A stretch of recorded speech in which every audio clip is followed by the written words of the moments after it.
त्यामुळे इंदापूर असो की बारामतीत दोन्हीकडे काका विरुद्ध पुतण्या असा सामना रंगणार आहे। या सामन्यात कोणाशी सरशी होते हे पाहणं महत्त्वाचं असेल। खाली कोकणात नेमकं काय चाललंय ते सुद्धा पाहूयात। कुडाळ आणि मालवण या मतदारसंघात राणे विरुद्ध नाईक असा एक सामना होण्याची शक्यता दिसते, कारण राजकोट किल्ल्यावर शिवरायांचा कोसळलेला पुतळा हा या मतदारसंघातला प्रमुख मुद्दा असेल। कुडाळ आणि मालवणकर शिवरायांच्या या अपमानाचा वचपा कुणावर नेमका काढणार जाणून घेऊयात या स्पेशल रिपोर्टमधून।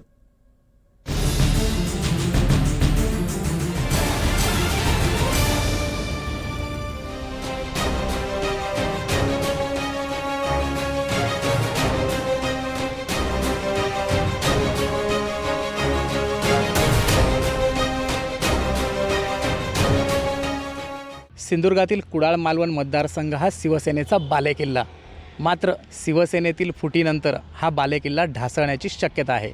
लोकसभा निवडणुकीतील विजयानंतर सिंधुदुर्गात नारायण राणेंची ताकद वाढली, त्यामुळे ठाकरे गटाच्या वैभव नाईकांसमोर शिवसेनेचा बालेकिल्ला टिकवण्याचं मोठं आव्हान आहे।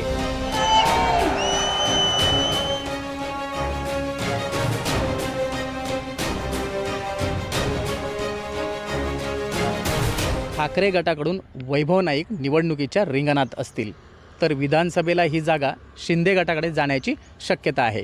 म्हणूनच भाजपचे निलेश राणे शिंदे गटात प्रवेश करणार असल्याची चर्चा आहे। असं झालंच तर वैभव नाईक विरुद्ध निलेश राणे असे कट्टर विरोधक निवडणुकीच्या आराखड्यात असतील।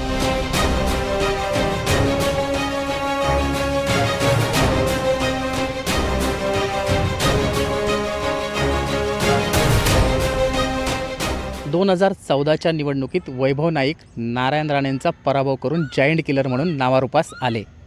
2019च्या निवडणुकीतही वैभव नाईक राणे समर्थक रणजित देसाईंना पराभवाचा दणका दिला। आता 2024मध्ये वैभव नाईक विजयाची हॅट्रिक साधणार का, याकडे सर्वांचं लक्ष लागलंय।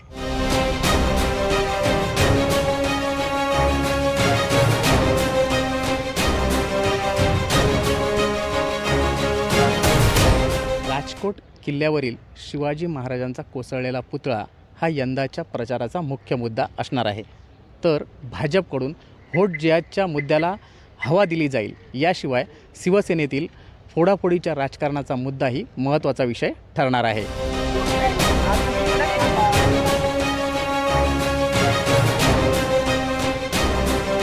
कुडाळ मालवण मतदारसंघात मराठा, कुणबी, भंडारी समाजाचं संख्याबळ आहे।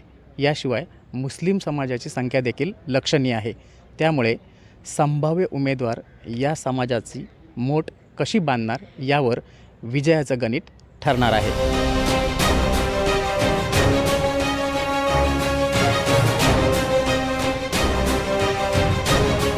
कुडाळ आणि मालवण पर्यटनाच्या दृष्टीने महत्त्वाचे तालुके आहेत। त्यामुळे पर्यटनाला चालना मिळणारे प्रकल्प यावेत अशी मतदारांची अपेक्षा आहे। मालवण तोंडवली येथील सिवळ प्रकल्प रेंगाळला आहे। कुडाळ तालुक्याच्या मानगाव खोऱ्यातील टाळंबा प्रकल्प गेले 40 वर्ष अपूर्ण आहे। एकंदरीत रोजगाराच्या दृष्टीने या मतदारसंघात सर्वच राजकीय पक्षाचे दुर्लक्ष होतंय, त्यामुळे मतदार नाराज आहेत।